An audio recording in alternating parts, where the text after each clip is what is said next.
এক ছোট্ট গ্রামে রামু তার বউকে নিয়ে বাস করত।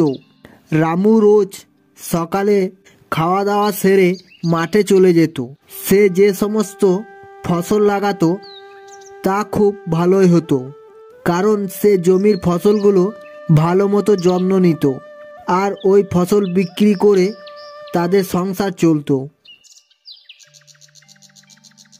একবার তার জমিতে খুব ভালো তরমুজ হয়, আর ওই তরমুজগুলো দেখে এক শিয়াল ও ঈগলের খুব লোভ হয়।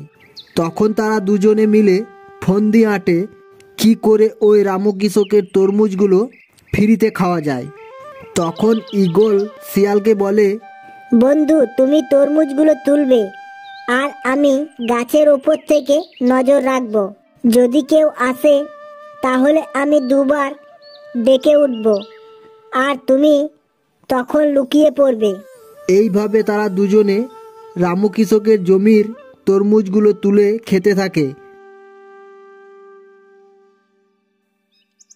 একদিন রামুর সন্দেহ হয়, তাই সে জমিতে ফাঁদ পেতে রাখে, কিন্তু সেটা ঈগল ও শিয়াল জানতো না।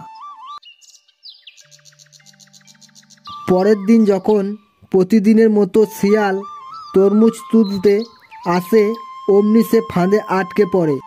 এদিকে রামু আসছে দেখে ঈগলও ডাকতে লাগে, কিন্তু শিয়াল ফাঁদ থেকে বেরোতে পারে না। তখন শিয়াল বলে ওঠে, ঈগল বন্ধু, আমাকে এখান থেকে বের করো, না হলে যে রামু কৃষক আমাকে ধরে ফেলবে। তখন ঈগল বলে, ভাই শিয়াল, তোমাকে বাঁচাতে গিয়ে আমি কি ধরা পড়বো? তাই নিজের জান বাঁচলে বাপের নাম। এই বলে ঈগল সেখান থেকে উড়ে যায়। এদিকে রামু জমিতে এসে দেখে তার পাতা ফাঁদে একটি শিয়াল ধরা পড়েছে। তখন সে বুঝতে পারে তার তরমুজ চুরির পেছনে ওই শিয়ালের হাত আছে। তখন শিয়ালটিকে ধরে আছাতারে আরাম ধোলায় দেয়। এরপর থেকে শিয়াল আর কখনো রামুর জমির ধারে পাশে আসে না।